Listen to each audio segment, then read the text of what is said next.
Hey, what do you say? Gonna support a podcast today. That's a song you should be singing to yourselves as you sign up to join the Lions of Liberty Pride for as little as $2 a month. Yes, you too can be part of this fantastic club of luminaries, intelligent libertarian leaders, and also just layabouts who enjoy laughing at memes and other conversation. So get in there before we do our next round of debate recap shows. We're going to stream those live to the Pride. That is, of course, next week. And otherwise, don't be a free rider, you sons of bitches. Or do. I don't really care. But hey, I like money. Welcome to Electric Libertyland, here on the Lions of Liberty podcast, your weekly shot of culture, comedy, and liberty with your host, Brian McWilliams. All right, welcome to Electric Libertyland, episode number 134. And this is a very special episode in that I have some special guests. This is a Libertarians in Living Rooms Drinking Liquor episode, and I'm very happy to bring in one man who has become he's gone public. He's become a public figure after hiding behind a pseudonym name, I don't even know what you call it, an alias for so long. He is now out in the open, and I'm with another man who was out in the open. I could see him bright and shining in the sun at PorkFest, and now he's just sitting in the dark like a goddamn criminal testifying against the mod boss. But anyway, the first man is a man, you know him, you love him, you adore his memes, and you probably adore his wife. That is Pete Mance Raider Raymond. Pete, welcome back to Electric Libertyland. It's good to be here, man. It's been a while. It has. Welcome. And the second man I mentioned is Alex Horsman of ammo.com, who I hung out with at PorkFest with the rest of the boys, and we had some adventures. So, Alex, welcome. Your first appearance on Electric Libertyland. Welcome to the show. Yeah, thanks, Brian. Sorry the sun's not out here for you to see my cute face. That's all right. Yeah. This is an audio podcast, so describe yourself however you like. I often describe myself as some mixture between Brad Pitt and I don't know. Who else is an incredibly attractive man? Anybody want to venture somebody else that you think I would match up with? Milton Berle? Yes, nailed it. And I presume you say Milton Berle because he is a notoriously huge dick. Which is true, by the way. Sure. Not that I know firsthand, but people do say that Milton Berle has a huge cock. So, Pete, what are you drinking over there in your studio? 20-year-old Bushmills. Excellent. So that's the lie. What's the truth? Fucking Pinot Grigio.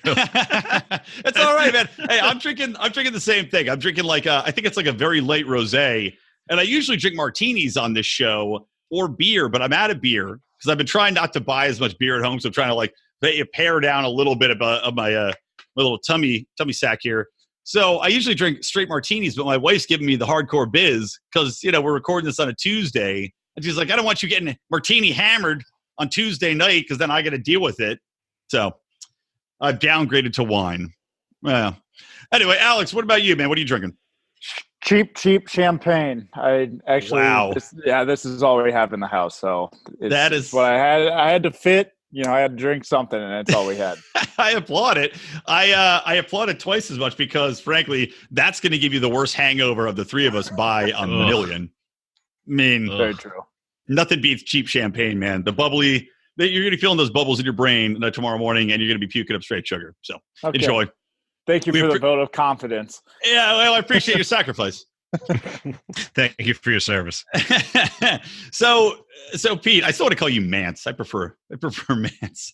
It's got such a ring to it. Pete, so you were talking about you were down in Mises University, right? Hanging with the boys of Liberty.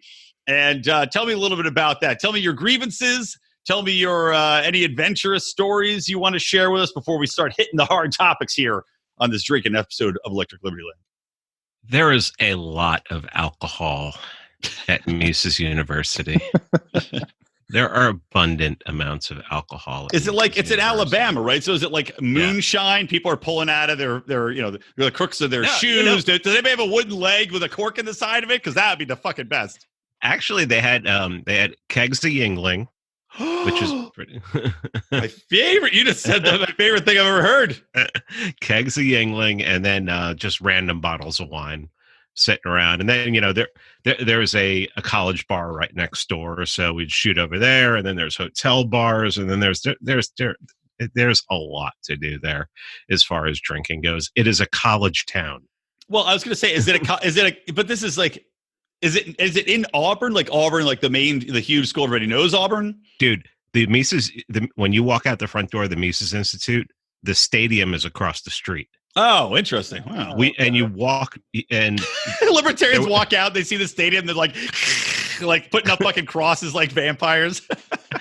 And if you like Judge Napolitano talked at the school, and it was only a 3-minute walk to one of the halls there. So I mean, it's like literally the Mises Institute used to be in Auburn University in the 80s. So I mean, it's right there. I mean, you can't miss it when you drive right out. There's fraternities right down the street. Oh, okay, nice. Just a couple places, just a couple buildings down. Was it which university was it? It wasn't Auburn, was it? Where there was a specific grant issued where they were supposed to hire Austro-economic professors? That was University of Missouri, and then if they didn't, Mizzou, that's right. It was supposed to go to. No way. Yeah. That's where I went to college, and so I've talked. Well, you should be pissed. Write them a fucking letter, man, as an alumni.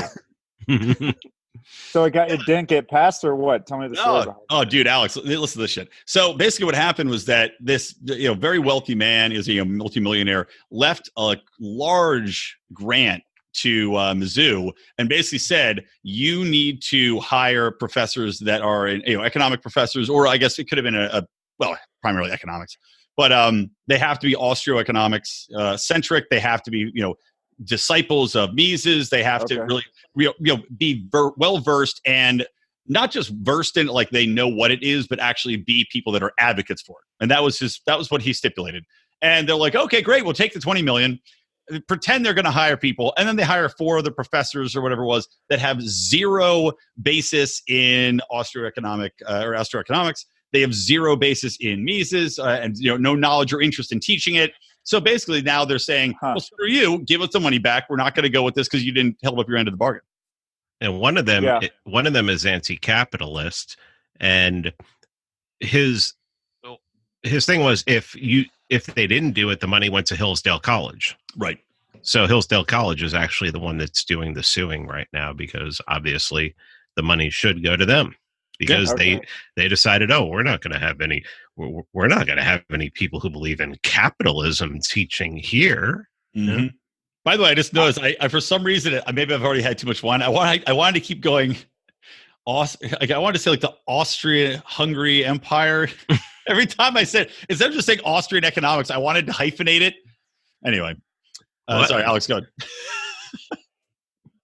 I was just I'm looking it up now because I graduated with a degree in economics and business. So I'm curious to find out if I had any of the professors. That's funny. I bet you did. I mean, because this is not like in the last year. This is like they've been there for a few years. So you probably had at least a few run-ins with one of those 4 professors that they hired. Yeah, because go ahead. I'm sorry, Alex. I was going to say, I was actually pretty surprised. It was pretty right-leaning, or like an Austrian viewpoint when I was there. Oh. I remember one professor I had that was very far left, and I praised Ben Bernanke for quantitative easing. But for the most part, everybody else was actually pretty Austrian viewpoint, which is what got me into like a libertarian view. So, oh wow! Well, don't let the people at Hillsdale College hear that, because they're going to try to put a hit out on you. You're the counter witness that they're going to call. They're like, and we're going to have Alex Horsman come on over here. He was converted to libertarianism from the program.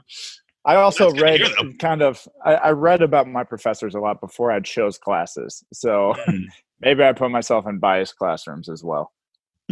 Oh, that's way more reading up on than I did in any portion of college, I think. Just you reading about the professors is more reading than I did in college. And I was an English major. Go figure. But yeah, so that's, I don't know. It's interesting to see how that shakes out then. But yeah, so you're saying, so Pete, you're saying that Bob Murphy was there, and I was joking because I was saying that he just got married, and of course, when you're just married, you can, your spouse is more willing to go with you to things than they would be later in life. So Tom had to go home to his children, and his wife, but Bob was able to drag his new bride there. And where would you rank her on 1 to 10? What do you give her? Oh yeah. No, yeah. We're done here. Come on, Bob Berkeley doesn't listen to this show. He's not signing off. All right, so no orgies at Mises University is what you're telling me. Not that I saw. Yeah. All right. Well, anybody else? I saw Dave Smith was there, right? He's hanging out. We had a good time. It was went out and got some food and did some drinking and enjoyed the place. I was there. It was a work vacation for me because I'm shooting this documentary, and my guys, my co-producers were there from Tuesday through Friday, and most of that time was spent up in the library, set up, just dragging people up to interview them. So, okay, gotcha. Yeah. So, but there was still drinking going on in the library stacks. You're up there. Co-eds are walking around the corner, and it's you guys drunk with a video camera. The lectures I did go to, I was walking in with the red Solo cup. Nice. Yeah, that's awesome, though. That's what it's all about. It's like when we were at Pork Fest. Same thing, just drinking all day long, go to talks, go to wherever. It's awesome. Just, drinking fosters communication, right? And especially for libertarians who may be a little bit more awkward than others in interacting interpersonally. Let the liquor flow, man. Yeah. Yes. I mean, I have a touch of the autism too, so it's it helps. Believe me. Oh yeah, for sure. And Alex, wait, Alex, where are you right now? You're not in Panama, right? Where did you tell me you were? I already fucking forgot. Portugal? I'm in Portugal right now. Yeah. Nice. In Portugal. How's the climate in Portugal, both from a temperature standpoint and also politically? Politically, I am not too sure, actually. China actually bought a lot of their debt during the crisis a few years back. And so you'll find random Chinese stores here that it's because they give them tax-free. They can sell products tax-free here. So you'll find a lot of Chinese. But then weather, it's amazing. Yeah, it's beautiful right now. It's high season, which is actually kind of annoying, and everybody and their mothers here.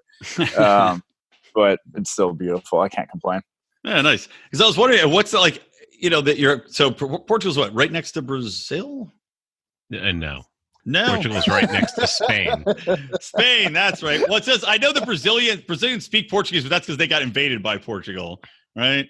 And then, I don't know. The best part was, you asked me what time zone I was in. Yeah, I don't know. And I told you plus 5 hours from New York, and you were like, "Oh, okay, so you're only plus 3 hours." I was thinking. I don't know how to map it. I thought you were saying you were plus 5 from me, or plus 5 from. I don't know. Look, don't ask me to. This is not my job. I'm not a guy who works with clocks or maps. I'm a guy who talks to people. That's my job. I'm a guy that makes things happen in public relations. I'm a guy that gets drunk. So let's just concentrate on getting drunk and talking. God damn it. I'm not here to be grilled by you two assholes.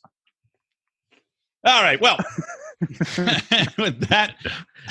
Now that I know I'm an asshole, I mean, it's not like you didn't tell me anything I didn't know. Yeah, I mean, I'm just stating the obvious. All right. So I sent a bunch of shit through, just kind of current event stuff. So first things I want to get into is just kind of a fun one to ease us into to the conversation here. You guys saw this story about Berkeley instituting the first one I've heard of anyway. That might exist somewhere else, but the first gendered language laws as far as what people can refer to.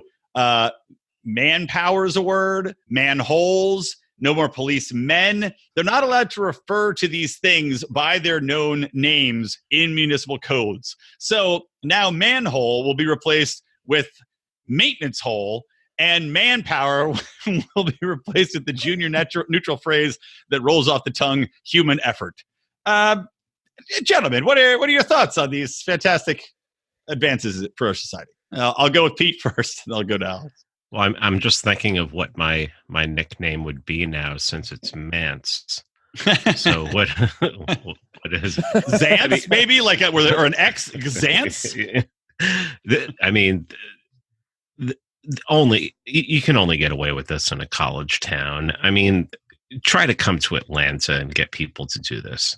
I mean, or one of the burbs here.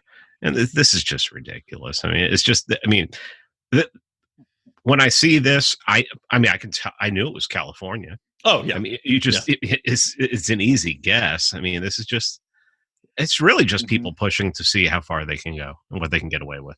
Yeah. Yeah. So, I mean, you just push back against them, ridicule the hell out of them. Because, I mean, you can't, what are you going to do? Have a conversation with these people? So you just make them look like fools. And that's pretty much all you can do. Yeah. Alex, thoughts? Honestly, it kind of just reminds me of a story. I was back home. I was at a coffee shop doing a little bit of work, and I looked over. Me and this guy kind of made eye contact. We could tell that we both worked online, and I believe he struck up the conversation, and we got to know each other. And he said that he just moved back from Seattle, where he was working at Microsoft. Mm-hmm. And he was like, I had to leave. He was like, yeah, it was great pay. I had great benefits. He was like, but I just had to leave because I literally could not keep up with the political correct movement. He was like, every single week. It was like literally every single week. Like it was like the left was cannibalizing themselves. It was like, you can't be like politically correct enough. Yeah. And this guy gets up and quits his 6-figure job at Microsoft. That's a bold move. It's so That's bold. Yeah. But you know what? It's like, it reminds me of Office Space. You know, instead of the TPS reports, it's your gender neutral pronoun reports. Peter, did you see your GNR reports? You got to attach those to the front of the document. Make sure you use X's instead of H's. Thanks a lot. Okay. Talk to you later. Okay. The thing that pissed me off with this, I mean, it's fucking insane on every level. It's just, but it's so stupid too. It's like you're trying to replace shit that nobody cares about except the most fringe of fringe. Like anybody stopping and opposing to the phrase manhole. And by the way, I'm not seeing a lot of women go down these holes in general. Just throw that out there. I'm sure there's got to be some female workers out there climbing into sewers and lifting up manholes in the street. I'm sure they exist. I don't see them often, so I get why they name it manhole to begin with. But also, I just think about now they're going to go through. Are they going to go through and like spend all this time as a government and have fucking people go through and like etch out, scratch out like the FBI with black marker on the fucking municipal codes and write in new ones? Are they going to spend the man hours? Oh, wait, the human effort hours to go through and redo all these fucking documents? Like, what a waste of time. Like all this, what a waste of fucking time and effort. Why? For what purpose? I mean, No. I mean, I work for an international company, and international companies that were big on this before anyone was here. They've been doing this for a while, especially European companies, and they don't go this far. I mean, this is just ridiculous. Well, I think it's funny too. It's like phrase like mailbox, right? MAIL, but still could offend somebody. Sounds like mail, but if you change it to, I think it'd be hilarious if they change it to female box, because then every time you put male in there, you're just thinking of the vagina every time. Well, and I've known a couple women who are manholes, but whatever. We've all known a few women who are manholes. But I love it. It's just, just to wrap this city up too. They're also replacing gendered pronouns such as he and she with they. Again, small changes, but vital. And then this quote is just fantastic. Ready? This is from Council Member Rigel Robinson, presumably named after Rigel Seven from Star Trek. Having a male-centric municipal code is inaccurate and not reflective of our reality. Women and non-binary individuals are just as entitled to accurate representation. Our laws are for everyone, and our municipal code should reflect that. So, bold statements. Stunning and brave. All right. Anything else for the world? Yeah. Anything else that just anything else on the changing of municipal codes? And also, actually, like I said, these things always go off the rails. I want to talk about this story too. I didn't send it to you guys, and I don't know if you're familiar with it or not, especially Alex. I don't know what news you're seeing over in Portugal. But this story on the internet. It's probably all coming through in Portuguese. It's all probably So George fucking news, or whoever that Brazilian singer is. So this story came out, though, and it was about a transgender, is a man who's dressed as a woman, right? And I guess, I don't know if he has real tits or fake tits, but he goes into these estheticians parlors where you get waxes, right? And he goes in sits down and it's like spreads his legs, like, wax me up, wax these balls. And they have a policy that they only do women, number one. And then the esthetician's like, I don't want to do it. I don't. And it's also a legal thing where, like, it's a different kind of training, I guess. And understandably, the vagina's got flaps, the ball's got ridges. You don't want the same person doing the same thing. No, I don't think you have to be licensed for it, but at least trained differently. So she walks out, and now this fucker is suing her. And here's the key part for me: 19 or 20 others that he's also had this experience with. So, thoughts, Alex? You first. Is this a legitimate gripe? Should this woman have to wax the balls? Number one, and number two, is this guy just a goddamn scammer trying to sue people to get money and make a big stink? And does he seek people out that he knows are going to reject him because they have a policy on doing so? Yeah, I mean, number one, I think it's not even a question of legality. It's their business, right? It's their private business. They can do what they want with it. And I don't you have no say whatsoever. I can turn away whoever I want. No. And so, I mean, that answers one. And then it's just put a sign up that says leave your balls at the door. Yeah, exactly. And he sounds like a scammer. Maybe like some lawyer contacted him and was like, hey, I think I can get this to prove in a case. Or maybe he's just a jerk. He was just trying to get a little bit of money. So, yeah. I'm reminded of a salon in Hallandale, Florida that I saw a bunch of years ago that was called Dee's Cuts. And it was DEEZKUTZ. And I knew exactly what they were referring to, and I thought it was the funniest thing ever.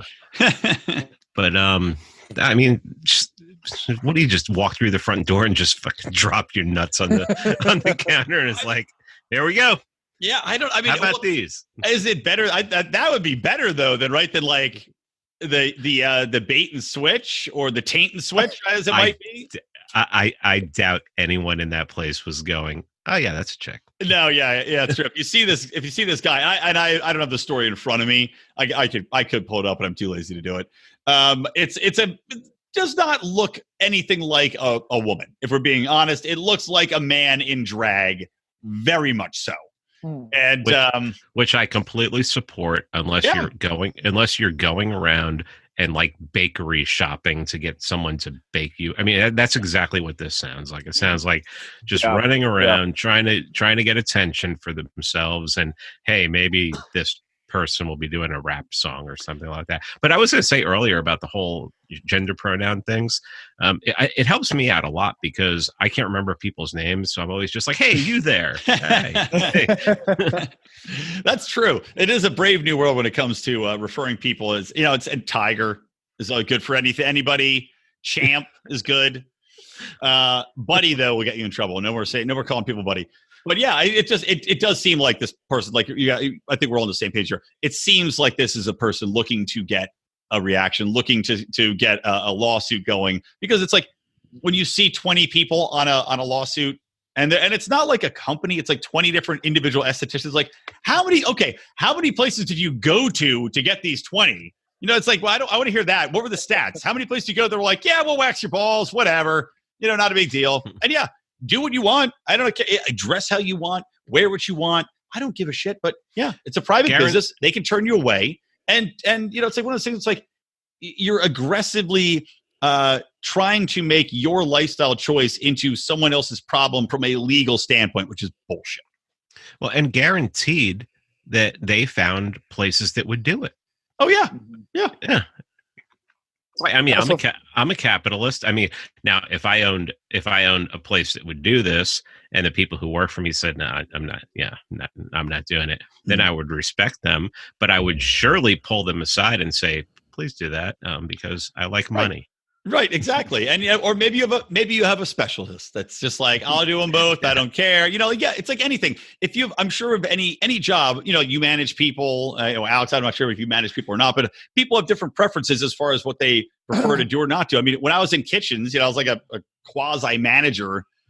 Got manager offered to me at Hooters, by the way. Turned it down, but. People that are like, some people don't like handling raw chicken, right? And so you're in the kitchen like, all right, fine. You don't want to handle raw chicken. You think it's gross. Fine. You go chop the vegetables, whatever. Personal preferences. If raw chicken has to be handled and you're the only person there, maybe I'm like, look, man, you just got to suck it up and handle the raw chicken. You can quit right now, or you can go handle the chicken, AKA this man's balls. But either way, it makes a lot of sense that if it's a different thing, if she's worried about hurting him. I mean, again, would you want somebody as two gentlemen with balls and dicks, as far as I know, would you want some woman who's never waxed a dick and balls before to go down and be ripping shit off of you? I wouldn't. What does she look like? That's a very good question. I don't know. I guess you could roll the dice depending. I'm curious to know if she actually went around to all these places. Yeah. Places. I guarantee if you see this shim, you would remember. It's ma'am. Ma'am. Mim. That's a good one. The Secret of Mim. That's The Secret of Mim. Am I making too many 80s? This is too young for Alex. Too old for Alex. You ever see The Secret of Mim about rats? It's like a cartoon movie about rats. Yes. Jesus Christ. He's too young. No. You get it, Pete. You're on board with me. That's the secret of shim is the balls. Ugh. Okay. Moving on. So let's talk about this because I love it. Bernie Sanders campaign. running as all the Democrats are. Voice. Oh, yeah. Running on the $15 minimum wage platform, and which is not enough for some people because, what was it, Talib or whatever her name is? She's running on 15 is not enough. $20, not just 15. But Bernie Sanders minimum wage is his big thing, and of course it comes out as it did in his last campaign too that he is not even paying his own workers $15 an hour. And not only that, but now he says that they're going to make sure they get $15 an hour. And the most recent stories I've read say that while that might be true, and of course they have a union that negotiated this wage for themselves and also didn't get the job done, which is too funny. But the latest reports is that they might get a $15 wage, but they're also going to be cutting hours. So, all right, well, Pete, go ahead. You're laughing. Go ahead, take it away. I mean, when I heard this, I was just like, isn't this what we said was going to happen in Seattle and New York and all these places? Mm-hmm. And then, everybody was like pissed off at us. No, these people won't do that. They did it and everything. And then, of course, the chief cuck who wants to, who in charge of this, what does he do? He does exactly what we said he was going to do. I mean, it's just so perfect. And I love the fact that, I don't really follow. I try to stay off of Twitter ever since I've been kicked off. But are you still off? I thought you were back on. Yeah, I'm back on, but it's not my original account. Not your favorite, because Jen's on there 24/7. Man, I don't even know. Yeah, I don't know how she does that. I don't know how she handles that. I don't know. But she told me, she said, yeah, over there, he's catching shit from his own people for saying that because he's just he just clarified what exactly what we said was going to happen. I mean. Well, it's just, what did Dave say? What did Dave say at one of his jokes at Mises University was he's said Bernie Sanders became a millionaire writing a book about how millionaires suck. yeah, it's true. Literally, yeah. And now he's going through. Like I said, he's paying his employees less than their average. And again, I love the union angle involved here too. So, all right, Alex, go ahead. What are your thoughts? Obviously it's comical, right? And I think you're going to see more of this start to appear as we get closer to the election time. They're going to, push for human rights and all this good stuff pertaining to how much minimum wage. But I think it's fine. We're going on a tangent here because I read this and I always go back to the same thing when I read work around this. But I just kind of feel bad for people that have this mentality that it's give me, mm-hmm. because you're constantly asking and you'll never be happy. You'll never be satisfied. You'll always want more. Like humans want to establish a heroism and self-actualization and meaning inside themselves. You go on to do this and you're always handed stuff. You never develop a skill. You never build anything, and there's no meaning in it. You froze right in the middle of your speech. Goes downhill. You froze right in the middle of the speech. About it. It just. Oh, did I? Well, you get through. It's like, well, I think up too. We got the gist of it. Well, we got the gist of it. It's like, yeah, but I agree with that. It's kind of like, Adam Carolla talks about that a lot too on his podcast. It's just, getting, you want to be able to build something. And I think that comes into play in a large part, I think, with a lot of the different careers that exist today too, where people expect to be handed something and then they're unfulfilled. Or, like for me, I do PR for a living, right? I'm sitting around, I type some emails, I send some shit out. Even when I have a victory, I'm like, great, I booked it, or I got a new client. I'm like, yeah. And then I'm like, but at the end of the day, I got this newspaper article. I can put it on the wall if I want. But it's not like, I want something like tangible. Like, I built that. That thing. I made that thing. So it's kind of similar to that. Yeah, you want that recognition. You want that reward. And yeah, if people are just continuously giving you stuff, you are definitely unfulfilled. And what happens when you're unfulfilled? It's like the addiction to Amazon, right? You constantly need more. So you're always going to be asking for more. Oh, I know about addiction to Amazon. Let's not talk about that. Well, beard trimmer clearly has not been ordered yet. Look at all this stuff. Yeah, but no, it's totally everything you said there. It rings very true. And also, what I love about this story as well is just cracking me up is that we talk about the left eating themselves. This is the Democratic campaigners eating themselves by virtue of costing themselves money. Like this whole fight for 15 thing. They're political campaigns. You're trying to pay staffers nationwide to run this campaign. Bernie Sanders just cost himself probably 15 staff because he can't pay them now because it's like $2, whatever, however that amortizes around nationwide campaigns. Now the rest of them have to keep pace. All the rest of them have to pay their fucking employees $15 an hour. So you're going to see more layoffs throughout these people's staffs. So it's just like you're literally taking your own business down from the inside. It's just making it easier for Trump, or maybe Justin Amash, we'll see, to come in and do some damage. Mm-hmm. Justin Amash, huh? Oh, you're not a fan? We could get into some Amash. I don't know. I had the conversation with Michael Heiss about Justin Amash. So when he was on my show, and I just spent the last week with him too at Mises University. It's the whole thing about who can get on the stage. Can Justin Amash get on the stage? Okay, that I'm a Jacob Hornberger guy myself, but they're probably not going to let Jacob Hornberger on the stage, because Jacob Hornberger can destroy anyone who's up there with him. Problem is does Amash get up there, look like a fool, not know how to handle Trump's absolute garbage, and then just another example of libertarianism looking like crap on the national stage. See, that's where I actually think, and I think hardly anything of 90% of politicians and people, but I actually think Amash will be okay up there. I think he's got a lot more fight to him than people realize, and I think that he might be pretty good on stage versus Trump. Just because, really, Trump's going to be like either way. I don't think Amash is going to win. Right? Can we all agree? Yeah, of course, yeah. But I think he might be a legitimate, candidate to get like a Ross Perot style 20%. There's enough people where he can pull from the Democratic side because you've got these insane socialist motherfuckers out there. Other than Joe Biden, whose campaign is running against his own policies. Sleepy Joe. Sleepy Joe. But Amash is going to go up there, and Trump, he can be a principled guy. He can say, I left the party. That's going to appeal to a lot of centrists. He can pull Democrats that don't want to go with the socialist aspect of things because he can say he wants to impeach Trump, or he's has always been for impeaching Trump, that he wants to end the wars. He's a big anti-war guy. He wants to he wants to rein in the deficit, which will appeal to the GOP, especially after Trump just approved this massive fucking spending bill that's going to add on trillions of dollars.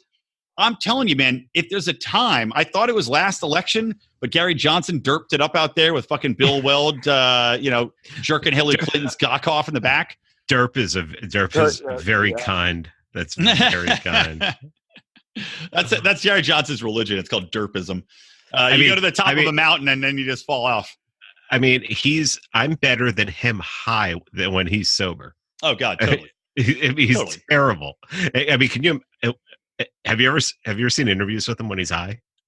I think I saw one when he was high. That was pretty scary. Yeah, that was pretty scary. But what do you think? So if you're going to say though, okay, you got Amash, you got all the benefits I just laid out. And he's got a good record. And he's an established candidate, so people know they're getting him. Maybe they're shy about having Trump stand there again, coming in out of nowhere. Do you think that is a better chance for Libertarian to make an impact this election cycle versus last election cycle? We don't rise to the level of our expectations. We fall to the level of our training. Those epic words from Archilochus can sum up your ability to succeed or fail in business. I want to recommend Conversation Mat Time to our listeners as a way to hone your one-on-one conversation skills in a role-playing session that can help take you to the next level. During 25-minute sessions, you'll work through the best way to approach that raise, that interview, or that relationship with a practiced professional that will provide the confidence and experience you need to get paid what you're worth or take that interpersonal risk you've never been able to conquer.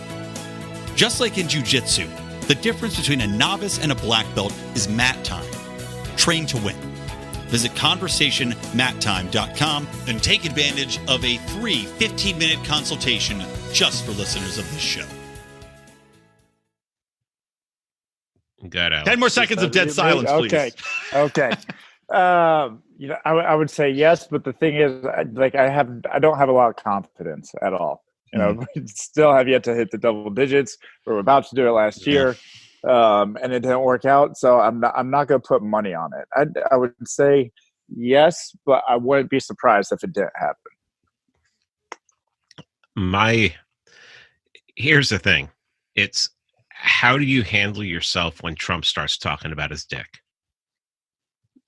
I mean, I bet Amash could reach out to Ivanka and get some tips. Or not Ivanka. I meant. What was his first wife's name? First wife. First wife. Ivana, right? Ivana Trump. Ivanka's his daughter. He's been married 4 times. How am I supposed to keep track of that? That's what I'm saying. There's a lot of advice out there on how to handle Trump's dick. you got deep benches you could pull from. Amash will be like, look to the 3. He should bring. Oh my God! Remember how Trump brought the people when he was debating Hillary Clinton that were Bill's rape victims? Amash should bring all of Trump's ex-wives out to the debates. He's gonna. If Amash is up there, that fucker might actually start making Palestinian terrorist comments. He might, which, hey, bring it on, right? And that's a great thing to do. Amash could say he's a fucking minority too. He could be like, I'm a non-white candidate. Immigrants, a son of immigrants. I'm telling you, man. And he's not a household name, but he's a known enough quantity. I'm telling you, I really think if Amash wants to run in the LP, I will be all for him. I will become a delegate and I will go to the fucking, I'm going to be at the convention table. I'll become a delegate. And I'll go and fucking cast my vote for him, man. I think he gives us the best chance forward in this election cycle by far. Are you going to go to Austin? I'll be there. Yeah, we're officially going to be there. Okay. You going? Jen wants to go. I still haven't. I don't know. I don't know what. Go. Well, you can just hang at Childerberg. I don't know where. I know that's or with Scott. But Scott says he won't join the LP unless Jacob Hornberger runs. Maybe he could be VP. But I don't know yet because the documentary may be coming out right around that time, and I just don't know. Jen wants to go. If Jen wants to go, then I'll probably. So wait, real quick aside? So what's the documentary on? It's called The Monopoly on Violence. So we're 90 minutes. First 20 to 25 minutes is going to be on the history of how nation states came into existence. And we'll show that, it's not a very old phenomenon, that it's quite young. The next 20 to 25 minutes, the goal is to show the absolute worst things that they do. Ruby Ridge, Waco, concentrate on wars, prohibition, war on drugs, all that kind of stuff. And then the ending is to be talk about Austro-libertarianism, anarcho-capitalism, and we'll be using like Michael Bolden and Tom Woods talking about nullification. Bolden? Are you going to come out to LA? Are you doing an interview with him? We actually have somebody who's part of the crew who lives in San Diego. So and he has equipment, and he's actually going to be doing the editing on it. So we'll just have him drive up and it's too bad. I was Mikey. say we could go out. We could have a good time. Why would I want to go to California? Why would I want to? I grew up in New York. Why would I want to go out there? In-N-Out Burger. Although you saw that In-N-Out Burger sitting on the street in New York City, right? What do you think? Is it a random weirdo frozen In-N-Out Burger just to fuck with people and put it on the street, or do you think it's a viral marketing stunt? Alex, you're in digital marketing. What do you think? This is your ballywick. I have no idea about a random In-N-Out Burger in New York. You should start fucking bringing random In-N-Out burgers to places you visit and putting a bullet in it with an ammo.com flag on it. If you were smart and good at your job, you'd be doing that. You know what? You want a job, Brian? You want my job? I do want your job. All you do is fucking world travel and probably bang chicks. Sounds like a wonderful career. I work a lot, Brian. Okay, what am I doing right now? I'm talking to you. That's true. This is technically work.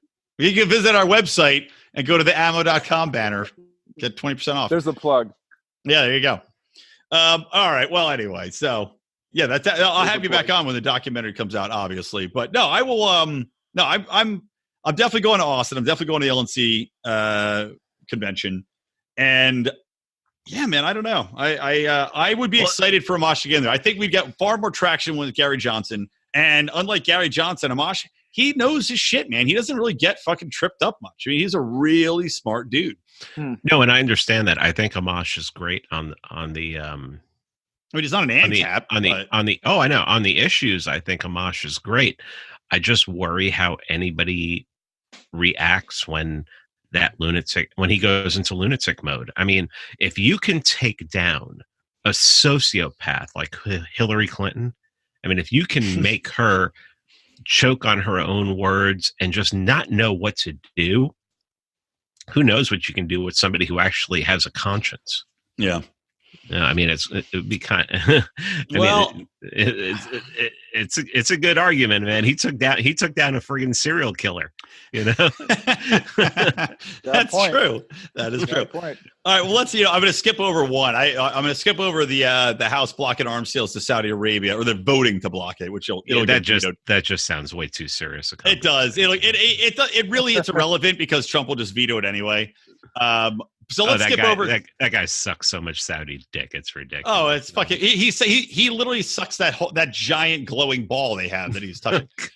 On which, of course, that giant glowing ball, the Saudis tried to bring it into the esthetician. She refused to wax it. Best meme off of that whole picture was somebody took that picture of him and all the people standing around and put the Megadeth Symphony of Destruction on it. It's the best thing I ever saw. I mean, that's like Area 51. Actually, hold on. I'm getting ahead of myself. I'm going to save Area 51 for later. Okay, so, we're talking about Trump. Boris Johnson. What do you think of him? Because it's just fucking. Fucking haircut. He looks like the owner of the Oakland Raiders, like with this crazy bowl cut, and he's clearly balding in the front. It's just ridiculous looking. But I love that we now have hair. Yeah, the blonde hair. It looks like it's dyed from a bottle. But I love that we've got two psychotic, blustering presidents now, or prime minister and president. They're like they can face off. I made this joke on Twitter. It's like we need one more national leader with crazy hair, and we've got a Flock of Seagulls reunion. Like that's what we're working on now. But I got to say this though about Boris, and let me know what you guys think about it. I actually like him. I mean, he's not perfect, but I like that he is fighting hard for Brexit, because Brexit's just like, the fucking people vote to leave this goddamn union with its unofficial, unelected representatives that are drawing money out of the country, that are putting regulations like fucking nuts on him. He's like, fuck you, fight for that shit. He wants, let me see, what is the platforms? He wants to beat Jeremy Corbyn, all about that, get that socialist piece of shit out of here. And he wants to quote unquote unite the country. That's another thing, but that'll never happen as far as social media exists. So what are you guys' thoughts on Boris here? And I'll go Alex first. What do you think about old Boris? And how long until they say that Russia was involved in this just because of his name? Froze on me. Okay. Okay, sorry, Alex. What do you think about Boris? Just because of his name. And is he attached to Putin because of his name? So I honestly don't know much about Boris. The only thing I can say is, kind of following up on what you said about Brexit, we'll see come October 31st. I believe that's the date he set that, you know, I'm going to leave with or without a plan. We'll see. You know, there's been a lot of talk, but nothing's happened. If he leaves without a plan, I will be very, very, very impressed. Not saying whether that's the right decision or not, but besides that, I don't know much about him. Haven't researched him. Just saw the news today in the article you sent. Yeah. Pete, what are your thoughts? I mean, anybody who wants to, and I got this wrong about a year and a half ago when the whole Catalonia thing was happening. I didn't really, I was just like, you're just trading another state for another, but it really comes down to whatever you want to do. It's choices.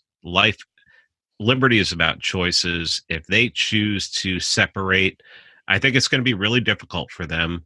They have the national, the NHS there. They have an unbelievably huge welfare state that they can, if they get in trouble, they can lean on the EU for. But do it, man. Let everything. If everything just collapses, I mean, you know, it's like it's that collapsitarian in me that's just like, you know, hey, let it all fall down if it's going to fall down. But well, you know, the U.S. will pick up the slack. I guarantee. If they need slack, we'll give them all the slack they need. And that's like, okay, finish up. Yeah, it's funny. I was listening to, I was reading, and Mises said that, and this was over a century ago. He said that the United States and England are the same thing. They're the same country. And and it's been that way for for a very long time. Actually, it's funny that the country that you would separate from would become your best ally and always the first one to step into war with you. Yep. But yeah, man, I hope they do it just because it would drive people crazy. To watch people react to it. I mean, I'm not one who. I hate seeing train wrecks. I do not like seeing people get hurt or anything like that. But watching people, especially in the age of Trump, watching people just absolutely lose their shit for something that that's not going to affect their life in the least is the greatest thing, man. It is just so much fun to watch. It is delightful. Love it. When Trump says something and like people just lose their shit and start freaking out, what's better? I mean, it's just beautiful. It just, and it really goes to show that, evolution might be stepping into a mental illness kind of phase. Oh, I already think it is. It is, and the term Trump derangement syndrome, I think, is a very real thing because it's just they go manic. Like it's like a bipolar thing where they're just triggered and they go into this dark depressive state where they're just manic and insane all the time. And it's like, it's irrelevant what they do, what their background is, how intelligent they are just gone. But just one more thing I want to add about Brexit is like, the big threats, and like Alex is saying, whether this is a good idea or not to leave it, there's all these doom and gloom predictions and there's a trade relationships. We're going to be cut off. Bull fucking shit, man. Bullshit.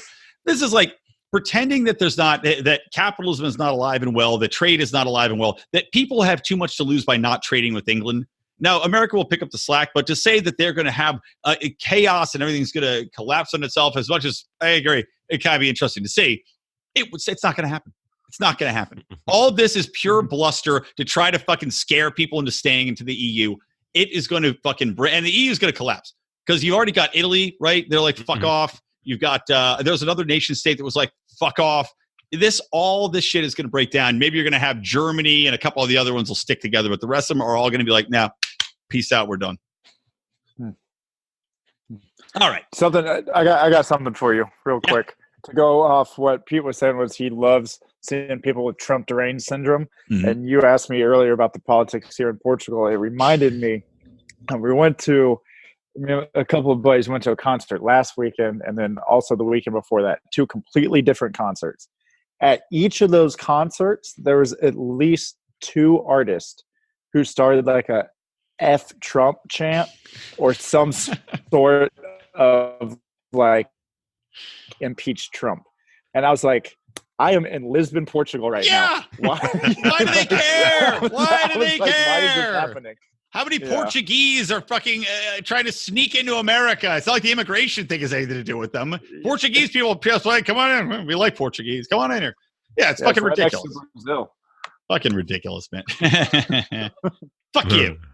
All right. So last couple topics is we're about up to the wall of our hour. Not that we have a strict hour time limit, but my wife will get mad at me because it's early. It's gonna be dinner time. But last couple of things I want to talk about.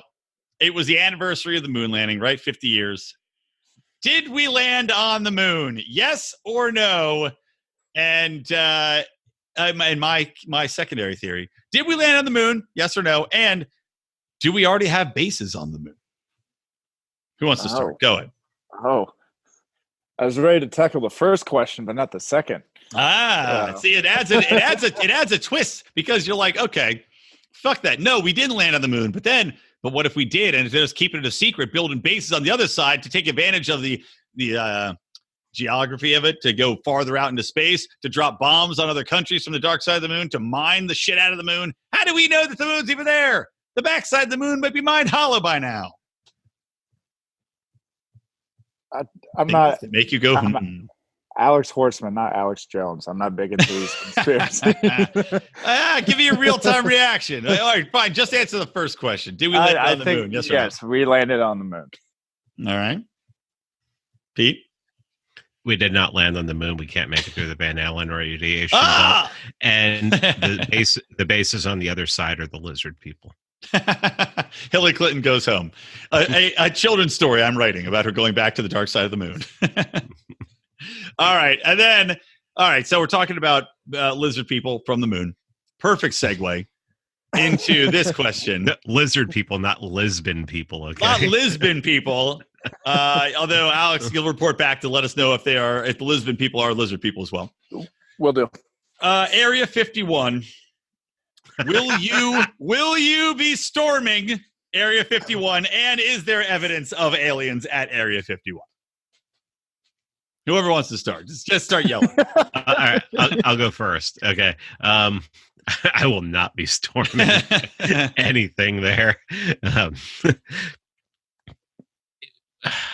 Area 51. Yeah, man. I think I doubt that it's there anymore, but I think there's been.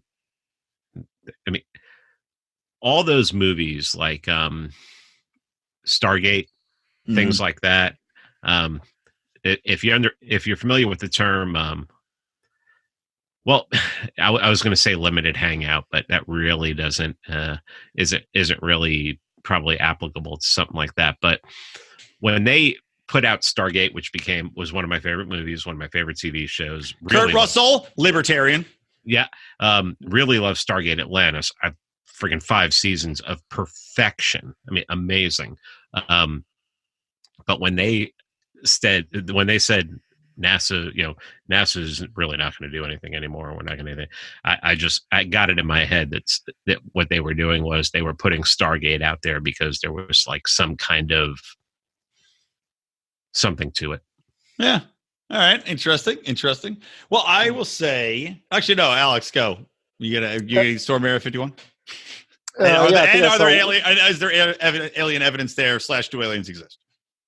So I think there are 1.5 million people that have signed up to storm Area 51. So a solid 15 will show up to actually That's about the ratio. And I will not be one of those 15. I think maybe they use aliens as like that's not necessarily what like gets my mind when I think about Area 51. I could almost see it being used as a piece of propaganda. I think of like what type of mass destruction and weapon technology are they hiding in there? That's what I'm concerned about. Yeah. Or does aerospace technology too? Is like yeah, and I don't think it's there anymore. I think it's like maybe 100 meters down or 100 miles down. I think they just showed up. Look at the light up in the corner. Oh my God, he's being taken away. The beam. They heard me talking about it. Those of you, I've decided I'm going to share this video. It's too funny. So I will share this video for our $10 and up Pride subscribers. So you will get to enjoy Alex being beamed up to the Lisbon lizard people's. Why I want to see the anal probing. Yeah, well, that's why he went to Portugal. Why else do you go? Yeah, I agree that I think that if there was ever, and Of course, these fucking idiots. It's like, okay, if you're going to storm Area 51 to get proof of aliens, you don't run a month-long social media campaign first and then expect it to fucking be there. It's not going to be there anymore, even if it was there. Stupid. You just gotta do it in the dark web or something to get in there. Yeah, and none of the people would ever get it anyway. I agree. 15 people will show up. Even if 1 million people showed up, all the government's going to do is fire the guns in the air, shoot some tear gas, and all these fucking nerds and hippies are going to be like, ah, and turn around. Now, are there aliens? I say, without a doubt, yes. Now, have they been to the Earth? I put it at 50%. That's my honest opinion. I don't know if we have a crashed saucer. I do not think that Area 51 is a crashed saucer. I do think, to agree with you, Alex, I do think, though, that they are testing a highly experimental aircraft. I do think that aircraft exist that have capabilities well beyond what we actually see, that the government's just kind of like, keep it on wraps. Yeah. We don't need it. We'll use it when we need it down the road. There's no point in fucking blowing our load right now. You know, we'll keep fluffing in the background until the money shot's coming. Does anybody want to address the fact that this whole Area 51 thing came up right after the whole Jeffrey Epstein thing blew up? You think it's like to pull attention away from it? I mean, I could see that. You know, it does seem like, you know, wars conveniently happen every time people start to talk about the deficit or anything else, where it's like, oh, look over here. So yeah, I can see that, man. Yeah, I mean, and you know, the whole Epstein thing now is, you know, not to get all serious and everything, but the press is only really running with this now that they can tie it to Acosta, to make it about Trump. I mean, even Brian Stetler, that lisping bag of friggin' estrogen, won't let anybody talk about the original plea agreement. Yeah, where you had all these people who had written letters saying, "Oh, what a great guy he was," like Bill Clinton. Yep. You know, so and now it's like, oh, well, you're not going to talk about the plea agreement because, you know, this is an Alex Jones show. It's like, it's in evidence. It's in a frigging court of law. This is something. I mean, I think all this stuff is fictional, but you guys think it's real, so we're not allowed to bring it up.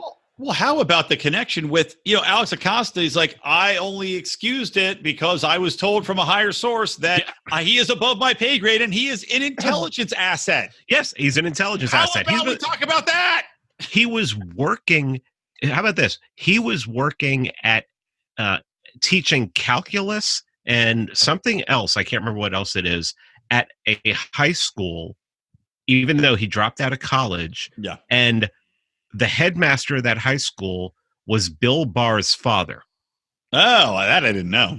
I saw these. Yeah. Interesting. Yeah. So, and I love how he went from being a teacher without a high school degree or whatever, a college degree, to somehow being just, you know, multi-millionaire overnight. He's Mossad. He's Mossad. Well, he's got a Saudi Arabian passport, for fuck's sake, with a different name on it. Let's see, same thing. I mean, Israel and Saudi Arabia are completely in bed together now, which is insane. Are now. It's like, how are the Jews and the Sunnis in bed? I'm sorry, I'm done. Literally strange bedfellows. Yeah. All right, Alex. What do you got? What do you got? I see you grinning in the camera. No, I was just laughing. I have nothing necessary to. I just saw somebody. I think it was Michael Snyder at Liberty Blitzkrieg who put a lot of those points together and started connecting a lot of dots. Yeah. Yeah, that's all I have about it. Yeah, I've never been more excited to see the fallout from the Epstein thing. Now, granted, like everything that I get excited for, where I think that the powerful are going to be brought down, nothing's going to happen. Yeah, exactly. It's going to be whiskey. I'm going to be whiskey dicking over this shit, and it's not going to happen. So that fucking sucks. But you got to keep hope alive, man. So I'm keeping hope alive. Come on, Epstein. Come on, Epstein. Release it. And also, real quick. All right, all right. 5 minutes. We're going to talk about this real quick. Speaking of people that might have dirt on other people, did you see John McAfee's tweets today? Yeah. Today? No. Today, or it was today or yesterday, where he's like, it was yesterday, right? Where it was somebody else took over his account, and then they're tweeting. They're like, McAfee has been taken into custody, he has information. If he's not released within, 48 hours, he's going to start releasing this trove of information to the media. What's in the trove? Okay, let's end the show on this. What's in the trove? What's in the trove? What's your best guess? Clinton kill list. Oh, that's a good one. All right. That's a good one. And we know the Clintons have notoriously lax security on their servers. McAfee software might have been embedded in those computers. What if McAfee had just been fucking downloading the rich and powerful's info via his McAfee software? Literally everybody's. Right?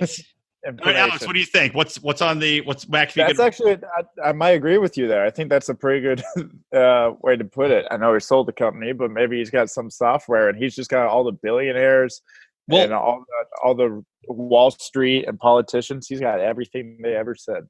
I have to go. I should say something different, but I love the idea of the Clinton kill list being released. But I think that you think about it, it's a security software. This was during an era, right, when McAfee was installed on everything. Even when he was still at the company, it was on everything, and it was impossible to fucking remove.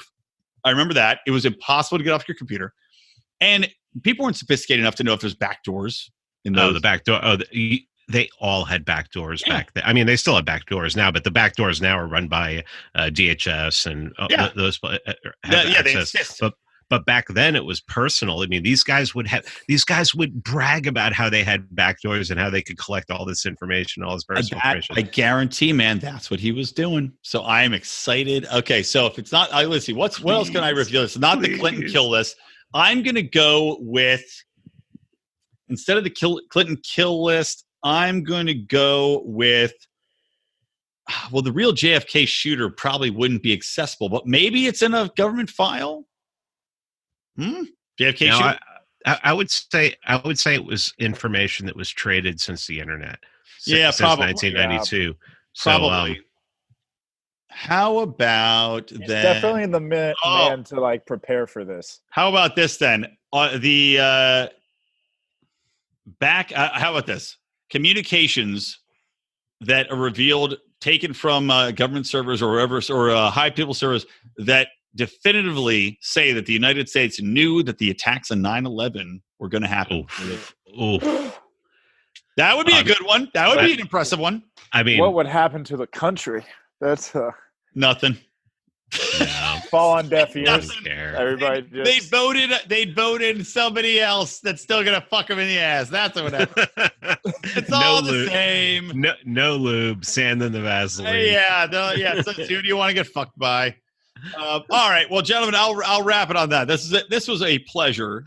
Thank you both for coming on. Much appreciated to all of you. Cheers. Here you go. Cheers your cameras.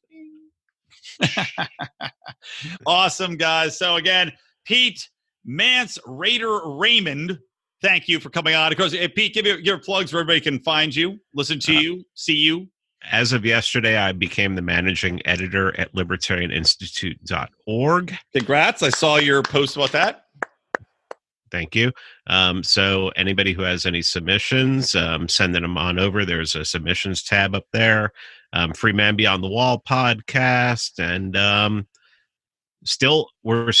even though we've hit our goal for what we were collecting, what we were asking for our documentary, if you go to Indiegogo, and if you go to the Indiegogo website and you search the Monopoly on Violence, you can still get perks associated with contributing to the project for the Monopoly on Violence documentary that we are putting together.